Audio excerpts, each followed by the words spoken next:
الحمد لله رب العالمين والصلاة والسلام على سيد المرسلين نبينا محمد وعلى آله وصحبه أجمعين. أعوذ بالله من الشيطان الرجيم. بسم الله الرحمن الرحيم.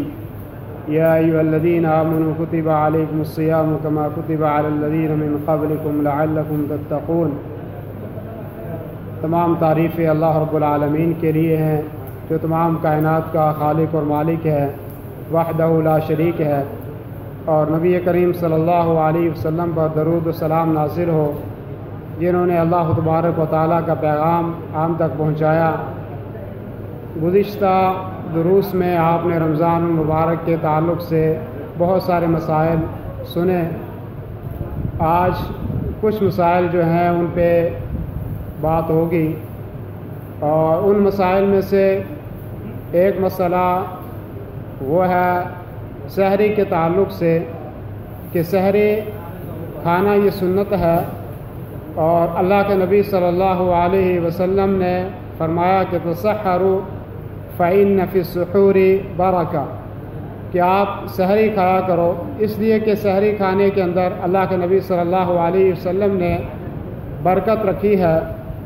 اور سحری کھانا سنت ہے۔ اور ایک روایت میں نبی کریم صلی اللہ علیہ وسلم نے فرمایا کہ یہود کے درمیان اور ہمارے درمیان جو چیز فرق کرنے والی ہے وہ سحری کا کھانا ہے،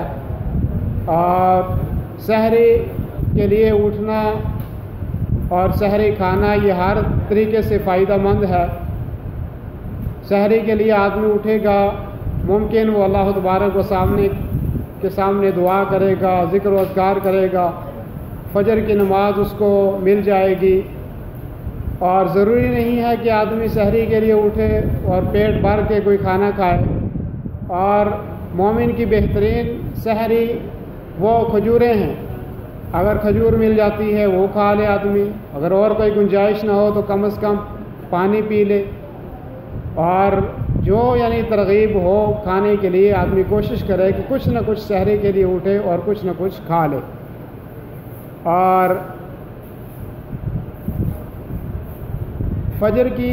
اذان سے پہلے سحری کے لیے اٹھنا یہ ہر طریقے سے فائدہ مند ہے۔ جیسے کہ میں نے ذکر کیا، آدمی اٹھتا ہے، اللہ رب العالمین کا نام لیتا ہے، ذکر اذکار کرتا ہے اور وضو کرتا ہے۔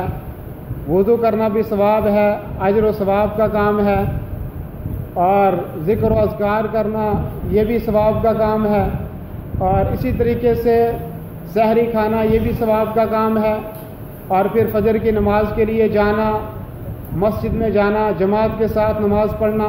یہ ہر اعتبار سے اس کے اندر اللہ کے نبی صلی اللہ علیہ وسلم نے برکتیں رکھی ہیں اور فائدے رکھے ہیں۔ تو اس لیے کوشش کرنی چاہیے کہ آدمی سحری کے لیے اٹھے اور سحری کچھ نہ کچھ جو اس کو میسر ہو اس میں سے وہ کھا لے۔ اور اسی طریقے سے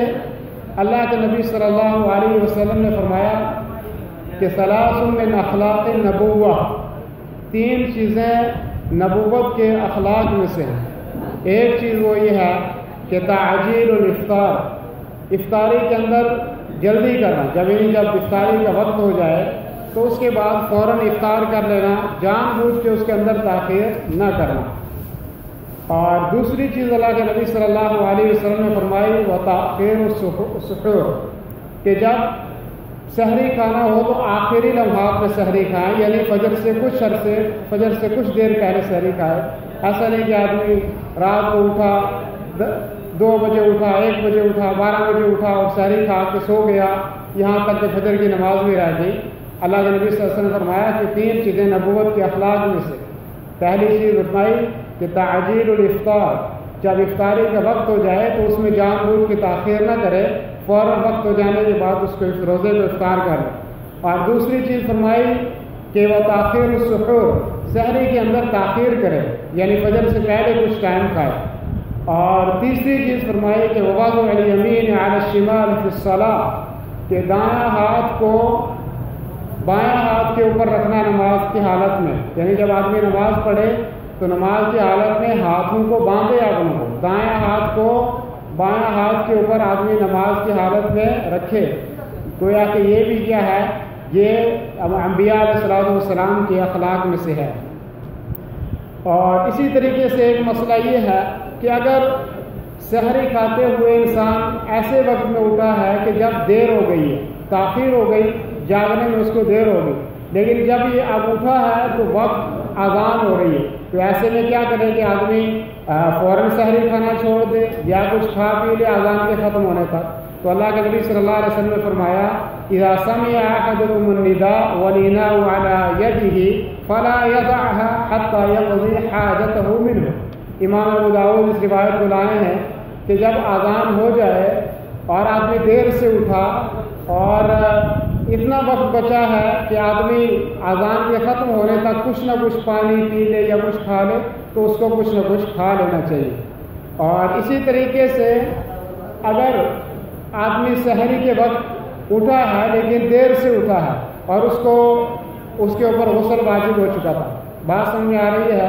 کہ آدمی اٹھا ایسے وقت میں اٹھا کہ اب اتنا وقت ہے کہ وہ آدمی اگر غسل کرنے جائے گا تو آدمی کو سحری کا وقت نکل جائے گا، تو ایسی حالت میں کیا وہ کھانا کھا لے؟ غسل اس کے اوپر واجب تھا، ایسی صورت میں کیا وہ غسل کرے گا یا سب سے پہلے سحری کرے گا؟ تو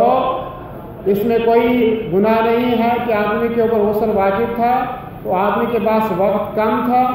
اب آدمی پہلے سحری کھا لے اور سحری کھانے کے بعد اب فرض غسل کرے اور غسل کرنے کے بعد پھر نماز پڑھے، یہ جائز ہے اور اللہ کے نبی صلی اللہ علیہ وسلم سے یہ ثابت ہے۔ اور اللہ کے نبی صلی اللہ علیہ وسلم نے فرمایا کہ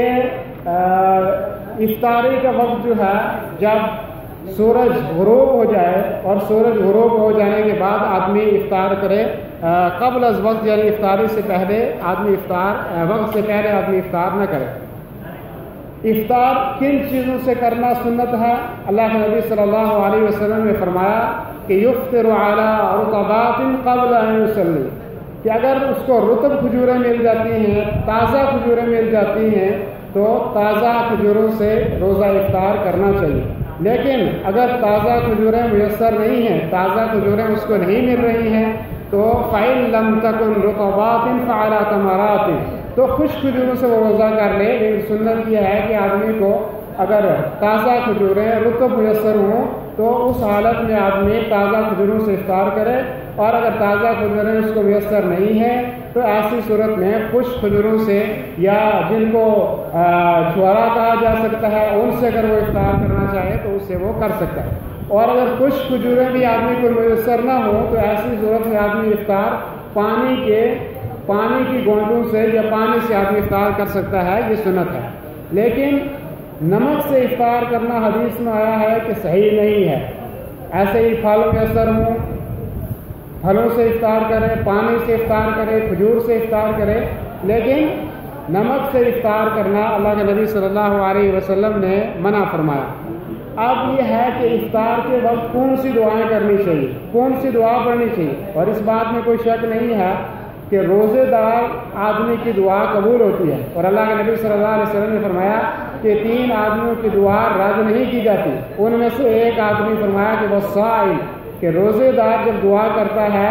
عام روزے دار بھی، تو اس کی دعا رد نہیں کی جاتی، اللہ اس کی دعا کو قبول کرتے ہیں، روزے دار کی دعا کو۔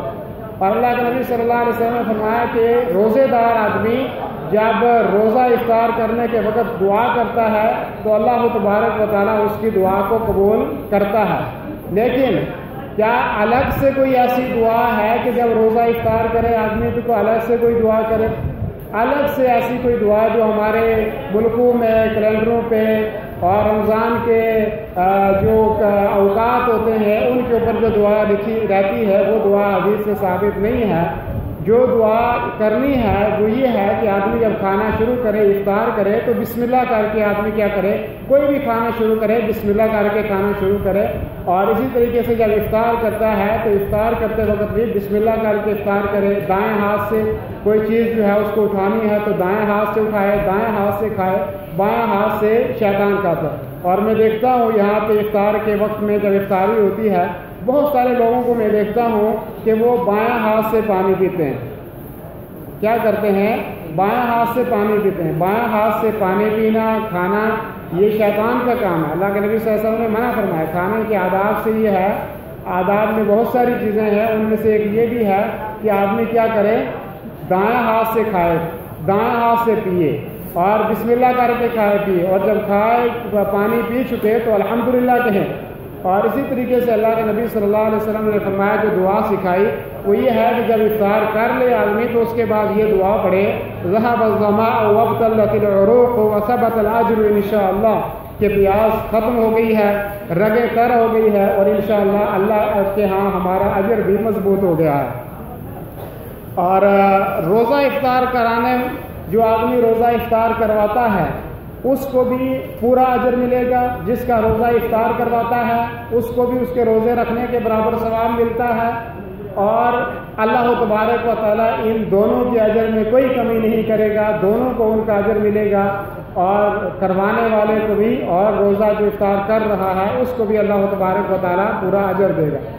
لیکن روزہ افطار جب کرے، افطار کرنے کے بعد یہ دعا اللہ کے نبی صلی اللہ علیہ وسلم سے ثابت ہے کہ افطر عندکم الصائمون واکل طعامکم الابرار وتنزلت علیکم الملائکہ، کہ تیرے دسترخوان کے اوپر نیک لوگ روزہ افطار کرتے رہیں اور تیرا کھانا جو ہے نیک لوگ کھاتے رہیں، روزے دار تیرے دسترخوان پہ روزہ افطار کرتے رہے، نیک لوگ تیرے کھانے کو کھائیں، اور اللہ کے فرشتے تیرے اوپر رحمتیں نازل کرتے رہیں۔ یہ وہ مسائل تھے کہ جو مسائل افطاری اور سحری کے تعلق سے تھے۔ اب چند وہ مسائل ہیں کہ جو مسائل تعلق رکھتے ہیں کہ کن لوگوں کو روزہ رکھنا چاہیے اور کن لوگوں کو روزہ نہیں رکھنا چاہیے۔ مثلا ایسے کچھ لوگ ہیں کہ جن لوگوں کے اوپر رمضان اگر آ جائے اور رمضان کی حالت میں وہ روزہ اگر افطار کرنا چاہیں تو وہ افطار کر سکتے ہیں، اور رمضان کے بعد ان روزوں کی وہ لوگ قضا کریں گے۔ ایسے کون سے لوگ ہیں؟ تو سب سے پہلا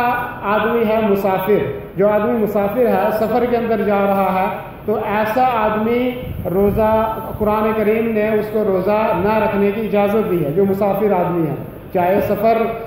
کیسا بھی سفر ہو، یعنی سفر مشکل ہو یا آسان ہو۔ لیکن اگر ایسا سفر ہے کہ جس سفر کے اندر اس کو آسانیاں ہیں، وہ روزہ رکھ سکتا ہے، تو اس کو روزہ رکھنے کی اجازت ہے۔ تو میرے خیال میں وقت مختصر ہے، تو انشاءاللہ اگر اللہ نے فرصت دی، وقت دیا، تو کل انشاءاللہ ان چیزوں کا ہم تذکرہ کریں گے کہ جو جن کو رخصت ہے، یعنی رمضان پایا لیکن رمضان پانے کے بعد اگر وہ روزہ نہ رکھنا چاہیں، کچھ وہ بیمار ہیں، کچھ ایسی عورتیں ہیں کہ جن کو رمضان کے بعد قضا کرنی ہے، کچھ ایسے بیمار ہیں کہ جو کبھی بھی شفا یاب نہیں ہو سکتے، ان کو روزہ کیسے رکھنا ہے۔ تو اللہ تبارک و تعالیٰ انشاءاللہ ہمارے روزوں کو قبول فرمائے اور ہمیں روزہ رکھنے کی توفیق عطا فرمائے، اور انشاءاللہ کل اس چیز پہ اگر زندگی رہی تو تبصرہ ہوگا۔ جزاک اللہ خیر۔ اللہ رب العالمین ہمارے روزوں کو قبول فرمائے، ہماری نمازوں کو، ہماری عبادتوں کو اللہ رب العالمین قبول فرمائے۔ وصلی اللہ وسلم علی نبی محمد وعلی آلہ وصحبہ اجمعین۔